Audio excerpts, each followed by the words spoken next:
Hello mga Beshuaps! So ngayon, magluluto tayo ng tinolang manok. So una, nagisa tayo ng bawang at ng luya. Pagkatapos ay sinulod ko na ang manok. Yan ang gusto kong cut ng manok. Mga maliliit lang para mabilis makain. Tapos nung nag-brown na, saka ako naglagay ng patis. Mga 2 kutsara ng patis para maging malilamnam yung ating manok.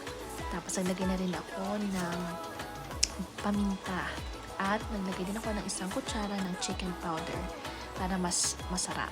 Naglagay na rin ako ng sayote, pwede rin namang papaya kung meron kayo. Sunod ay naglagay na ako ng tubig at pinakuluan ito ng mga 15 minutes para maluto yung ating gulay at manok. Tapos naglagay na ako ng spinach. Ayan, tapos na, kain na tayo!